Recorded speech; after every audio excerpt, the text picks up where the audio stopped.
Today, my friend Betsy will light the chalice, a symbol of our Unitarian Universalist faith, with thoughts from Karl Honoré, a leader of the slow movement, who says, "My life had become an endless race against the clock. I was always in a hurry, scrambling to save a minute here, a few seconds there. My wake-up call came when I found myself toying with the idea of buying a collection of one-minute bedtime stories, Snow White in 60 seconds. Suddenly, it hit me. My Rushaholism had gotten so out of hand that I'm even willing to speed up those precious moments with my children at the end of the day. There has to be a better way, I thought, because living in fast forward is not really living at all. That's why I began investigating the possibility of slowing down." Everyone is invited to come forward. It's good to see everybody this morning.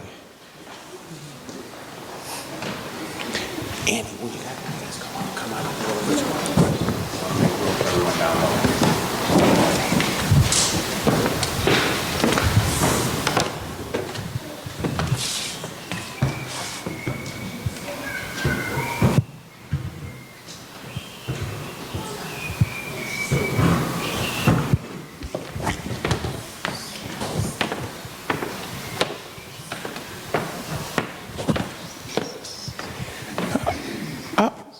Good morning. Good morning. Oh my gosh, I was just walking so fast, I almost didn't see you walking by, but hi, I'm Kent. Hi, I'm Jen. Hi. This is my garden. Oh my gosh, it's wonderful. Thank you. Really beautiful. And you look so happy here. Oh, it's wonderful. This is my favorite thing to do. Wow, yeah. It's great. I mean, those vegetables, and I was, is cucumber a vegetable or a fruit? The debate's out, but today we're calling it a vegetable. Okay, so your vegetables are wonderful, and Thank you. Wow. Well, you know, so I'm in a hurry. I'm a busy businessman, and busy, but I just was wondering. It just hit me because I'm always thinking like a business. Do you sell your vegetables? No. No? Oh, well, I bet you could really get a pretty good price for those and Wow. and make quite a bit of money. Really? Yeah. Wow. You ever thought it's about just taking a it to little market? garden. Yeah. Yeah. Well, I think you could sell it and make some money, and then you might be able to. Is this all the little plot you have? This is it. Yeah. If you sold enough, I'll bet you could expand and double your plot. Oh. And double your production. Oh. Well, this is plenty for me. I love this. I don't know if I need to expand. Why would I expand? Well, if you did that, I'll bet you could, just doing some quick numbers here, make more money, and then maybe buy some of the new, more efficient gardening machinery. And make more money. Oh, why would I do that? I'll bet you could hire an assistant and make more and more money. I mean, I'm thinking eventually you could sell enough that you could just relax and have enough money to just relax and do whatever you wanted. That's what I'm doing. Huh. All right, listen, I am in a hurry, so you're so nice. I'm sorry. I don't know if I've wasted your time here. Would you like a pepper? I don't like to waste anybody's time. I would love a pepper. Love the pepper. Good. Thank you. Geez, I'm going to go think about this. You've thrown me for a loop here. Thank you. Jen, nice to meet you. Nice to we'll meet probably you. see each other soon, okay? Yes. Okay, thanks for Thank you. taking the time. Bye-bye. So, that's a little story that gets told in different ways, and I like to think about it quite a bit because I know that many of us hurry a lot. We hurry to school, from school, to music lessons, to sporting events, to work, Sometimes we hurry to play dates, and do you guys ever hurry? You ever have to hurry? You're like late. Hustle, bustle to church. I don't know. Hurry, we're late for church. Hurry. So, and busy, hurry.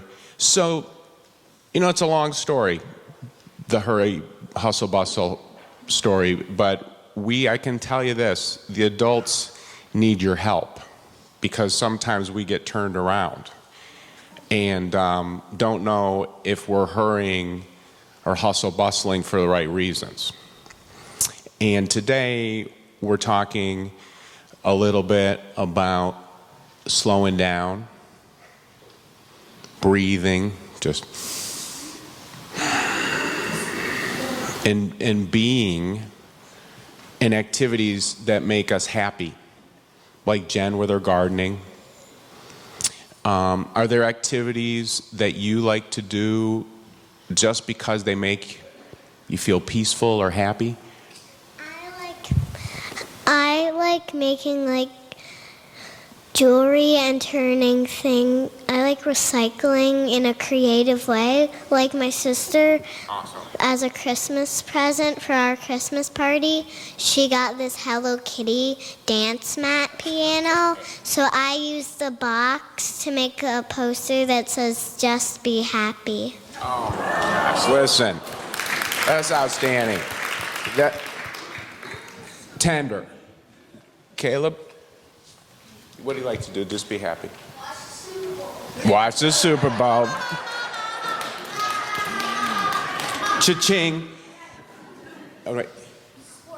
Okay, in sports. Do sports? Okay. Anybody else? Well, yep.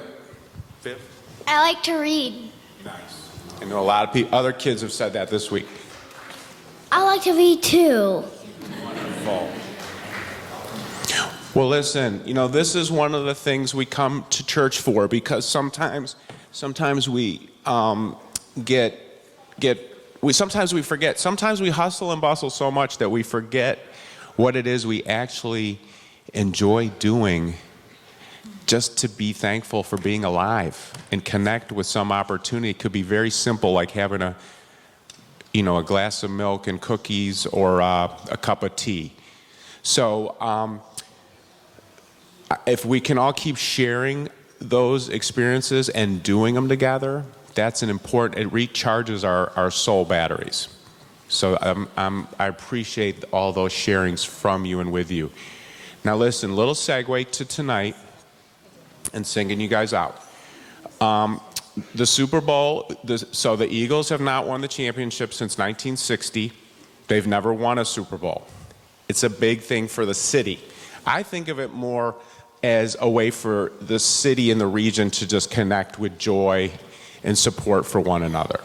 So if you're into it, it's cool and it's happy. If you're not, it's totally fine, to say the least. And I also want to say, personally, I think we're going to win tonight. However, we are playing the greatest quarterback in the history of the planet. But let me just say this. If we lose, this is serious, everybody. Seriously. It's okay to lose. And I think we all got to tell it because it's a big hype. Yes, thoughts? Last time, even my dad wrote a line that the Eagles weren't expected to win. Right, exactly. So listen, it's going to be good. Yeah, Aria.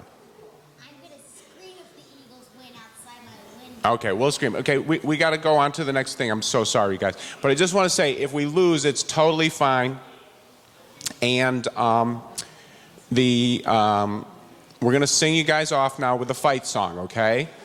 If you're visiting for the first time, the minister never wears his jersey. This is the only time I've ever done this during worship. And we've never sung a sports song? Never. So this is an uncommon day. Right? But let's just name that for the visitors. But we do have some Eagles love today, and the choir's got a little ditty with it. So everyone sing along as you wish. Kids, don't leave until we're done with the fight song, and you know how it ends, don't you? You do know how it ends. That's right. All right, let's do it, Mark. Everybody up. Oh, come on, you need to be up. Let's get up. Everybody sing along. You know it. Ellis, you know it. Fly, Eagles, fly.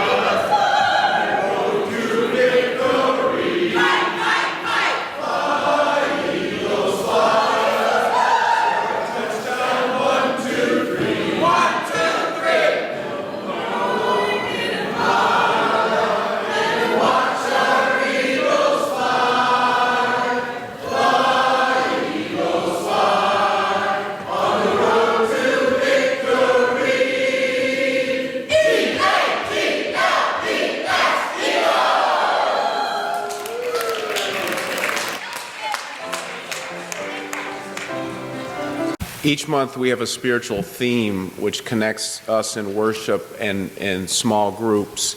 And this month the theme is change, which we will be engaging in next week in worship. A couple months down the road the theme is busyness. But because of the holiday worship schedule of Easter and Passover and where we are in the calendar, I wanted to bring it into the worship theme this morning, busyness.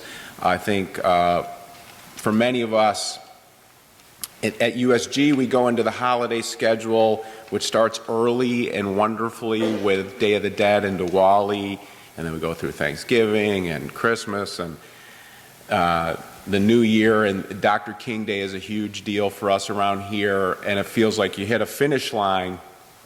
And it's one of those examples in the calendar where you think this is where we're going to slow down, and then the hustle bustle comes back so fast after that. So this is a time of the year where I like to think about pausing and trying not to get back into that hustle bustle so quickly. The reading this morning. Bridget Schulte is a Washington Post staff writer, and this article was adapted from her book, Overwhelmed: Work, Love, and Play When No One Has Time. One man says he works 72 hours a week because everyone else at his office does. He's thinking about cutting back on sleep so he can be more productive. A woman says the last time she had a moment for herself was when she went for her annual mammogram. I didn't even understand that. Another says she has decided that life is too hectic to have kids ever. I look out the window from our perch at the bar at the 18th story hotel and see just a handful of cars at a stoplight. Beyond that, acres of cornfields. We are not in New York, Los Angeles, or another frenetic type A city. We are in Fargo, North Dakota. I had been searching for places where the too muchness of life had not taken hold, and I had figured that rural America might breathe a little easier. I was wrong. Ann Burnett, a professor at North Dakota State University, told me life is stressful in Fargo. People are going nuts. Somewhere around the end of the 20th century, busyness became not just a way of life, but a badge of honor. And life, sociologists say, became an exhausting everyday-a-thon. People now tell pollsters that they're too busy to register to vote, too busy to date, to make friends outside the office, to take a vacation, to sleep, to have sex. As for multitasking, a 2012 survey found that 38 million Americans shop on their smartphones while sitting on the toilet. And another found that the compulsion to multitask was making us as stupid as if we were stoned. In our house, when the alarm goes off, we know there is no time to waste. Because if we did have time to waste, we would have set the alarm for later.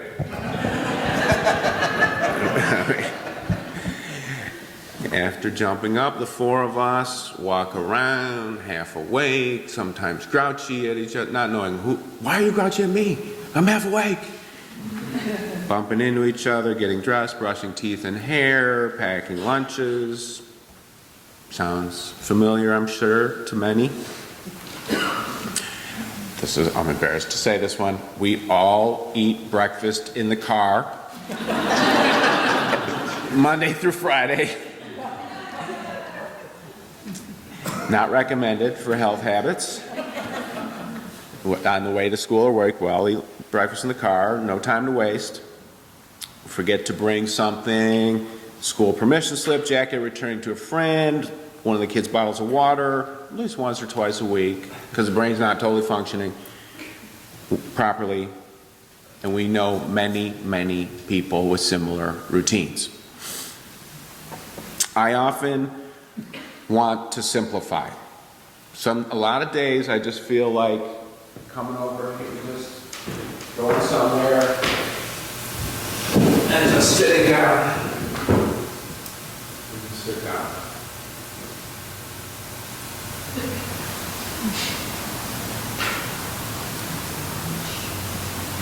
And a lot of days, by the time it's about 8:45 in the morning, that late hour, I feel like just saying, you know what? Oh. Everybody. Spanish siestas after lunch, but 8:45 would be a great nap time.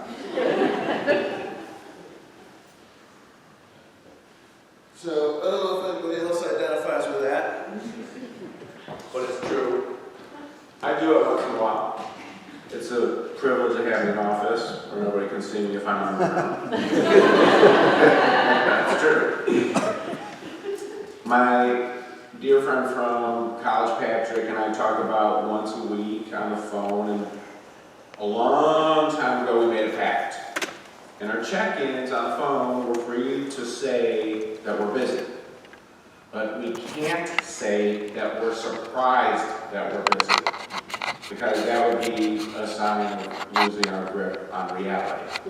And annoying to the other person, because that's what we always say to each other. Both of us are almost always busy. Very busy. We're always pushing the envelope on how little we can sleep and stay healthy and keep our hobbies and do our jobs, be good husbands, keep the house clean, blah, blah, blah, blah, blah, blah, blah. What's Charlie Brown's teacher? Wah, wah, wah, wah, wah, wah, wah, wah, wah. Ah. The only news flash would be if we were not busy. And of course, we would be losing our grip on reality if we thought that in any way we were unique in our busyness, because we're not. Ann Burnett, the communications professor at North Dakota State University, studied a trove of holiday letters from around the country stretching back to the 60s. Serves as an archive of the rise of American busyness.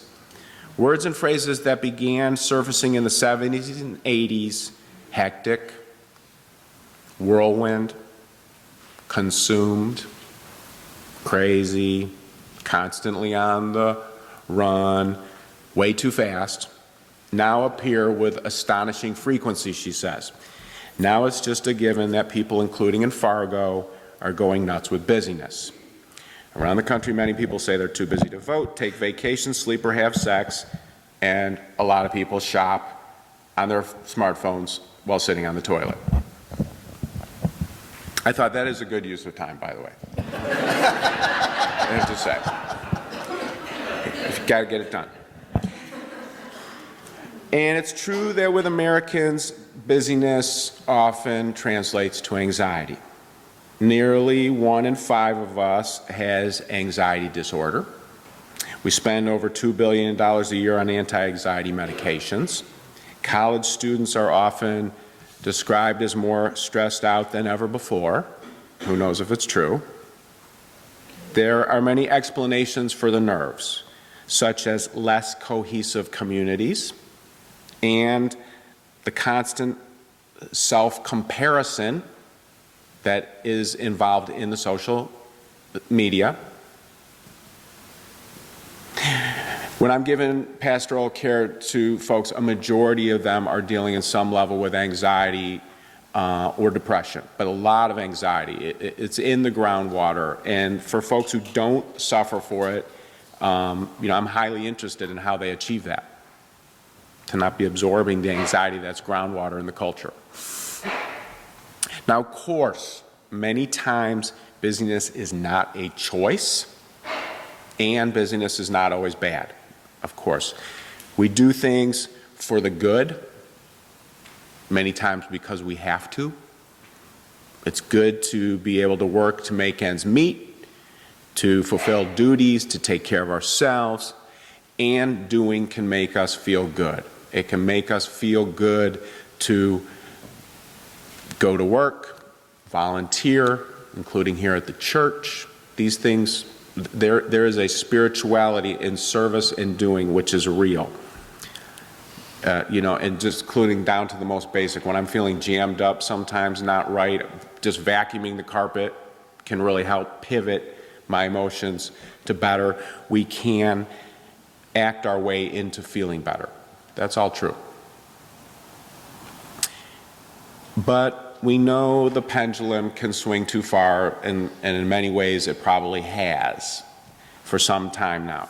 The Calvinist work ethic claims you don't work in order to live, you live in order to work. The new ethic has a bit of a twist. You live in order to stay busy. Part of Patrick and my issue is we don't want to say to each other, we don't always admit it, we're not always aware, but we don't want to say, man, you won't believe how much I just sat around today. Amazing day. Slept in, read the paper leisurely, took a nap, made a slow brunch, took another nap. I'm like, that's not really a guide check-in, apparently, for us. But here, this is honestly, very importantly, one of the reasons why I believe in religious community. Because here we remind ourselves of the true benefits of rest. I came here a very hyper guy, and honestly, I've had so many role models on how to have good activities of slowing down that are meaningful and healthy. And I mean that so much. People who have lived out spiritual wisdom going back to the book of Genesis. God made earth and heaven in 6 days, and then God rested. In the book of Exodus, directly tied to that history, God said, remember the Sabbath day to keep it holy. Remember, meaning do it, remember it, live into it, and you will keep it holy by being in Sabbath. Many of our Jewish friends and family observe Sabbath starting on sundown on Friday, ending on sundown on Saturday. This is a wonderful tradition, which in these neighborhoods so many of us are connected to through people we care about and admire. Can involve a friendly, relaxed meal, taking a walk, not working. And there are a lot of different frames and words for how to talk about this set of experiences for humans. One I like is the spirituality of leisure. This comes from a dear friend of mine, a Franciscan priest, Larry Janowski in Chicago. And it's funny, Larry took a sabbatical to write a book on the spirituality of leisure, and at that time his 90-year-old mother said, Larry won't finish that book because he likes leisure too much. And she was right. But Larry, he was not pleased that she busted him, but it was true. Larry says one way to think about leisure is as the opposite of work. Work is for production. So you could be producing materially, intellectually, financially, like I was trying to get Jen to think with the garden. But the primary goal of leisure is not to produce, like Jen with her garden. Leisure opens us up to be filled with the grace of the world. It's not avoiding working, it's connecting with the holy. So, how much value do you honestly ascribe to leisure? How often do you just say to a friend, hey, let's sit around the house and relax together? Many of us need to continue working through the Calvinist work ethic on steroids stigma, that leisure is laziness or bourgeois privilege, because that's just oversimplifying it, and it's off the mark if that's what's really in your brain, which is sometimes what I'm stuck with too. It's well known that Europeans receive longer vacation benefits on their jobs, and American labor unions seldom work for more vacation. We organize and work mostly for money, now more for health care as well, which is obviously very important. And maybe we are shifting course, but maybe we should shift course. Maybe we should pause the hustle bustle more often and claim that it is good to stop, breathe, and be. Do whatever your gardening activity is. Leisure can bring simplicity, clarity, and intelligence. This bright faith the Buddhists talk about, that comes with pausing. I believe the Dalai Lama meditates 5 hours a day. Just a childlike curiosity and clarity for what is. You can spark a lot of brilliant ideas off of that simplicity. Just pause the hustle bustle, stop, breathe, and be. Leisure can bring peace and health, lower blood pressure, healthier heart, fewer addictive tendencies, can increase the quantity and the quality of your life. Pretty valuable. Pause the hustle bustle. Stop, breathe, and be. Now, fortunately for me, I sort of hit bottom with business like I had with alcohol, but because I grew up with considerable discomfort with myself being with me, I was not uncomfortable doing nothing for a long time. So that was where I had to work through, and I've been fortunate with the help of a lot of people to work through that, and I honestly love leisure now. I love alone time. And I certainly don't go to zero on business at all, but I go for less. I do let go of the compulsion to go sometimes and just read a novel and take a nap. I go to bed early more than I ever have just because, hey, my body says go to bed. It's okay. How do you stop, breathe, and be? Do you invite a friend to do something similar? Simple. Let's just have a potluck lunch between the two of us. Keep it simple. Do you nap? Do you take a walk in a section of the Wissahickon previously unknown to you or go on your favorite old path. How do you stop, breathe, and be?